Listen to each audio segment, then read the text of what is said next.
أعوذ بالله من الشيطان الرجيم بسم الله الرحمن الرحيم الحمد لله الذي أنزل على عبده الكتاب ولم يجعل له عوجا۔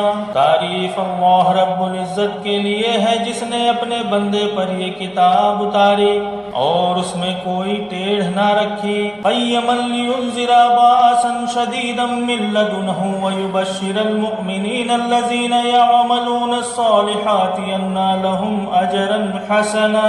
ٹھیک ٹھیک سیدھی بات کہنے والی کتاب تاکہ وہ لوگوں کو اللہ رب العزت کے سخت عذاب سے خبردار کر دے اور ایمان لا کر بھلے کام کرنے والوں کو خوشخبری دے دے کہ ان کے لیے اچھا بدلہ ہے۔ ماکثین فیہ ابدا، جس میں وہ ہمیشہ رہیں گے۔ وینذر الذین قالوا اتخذ اللہ ولدا، اور ان لوگوں کو ڈرا دے جو کہتے ہیں کہ اللہ رب العزت نے کسی کو بیٹا بنایا ہے۔ ما لہم بہ من علم ولا لآبائہم کبرت کلمۃ تخرج من افواہہم ان یقولون الا کاذبا۔ اس بات کا نہ انہیں کوئی علم ہے اور نہ ان کے باپ دادا کو تھا، بڑی بات ہے جو ان کے منہ سے نکلتی ہے، وہ صرف جھوٹ بکتے ہیں۔ فلعلک باغع نفسک علی آثارہم ان لم یؤمنوا بہذا الحدیث اسفا۔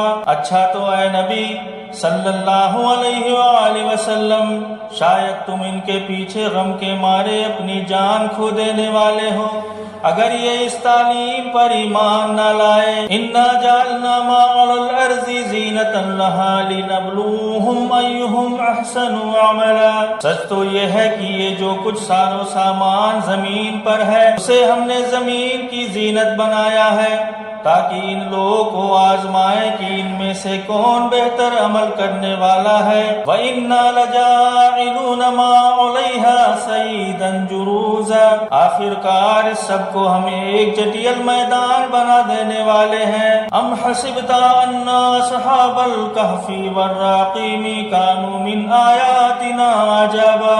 کیا تم سمجھتے ہو کہ غار والے ہماری کوئی بڑی عجیب نشانیوں میں سے تھے؟ اذ اول الفتية إلى الكهف فقالوا ربنا آتنا من لدنك رحمة وهيئ لنا من أمرنا رشدا۔ جب ان کچھ نوجوانوں نے غار میں پناہ لی اور انہوں نے کہا اے میرے پروردگار ہم پر اپنی خاص مہربانی کر اور ہمارا معاملہ ٹھیک کر دے۔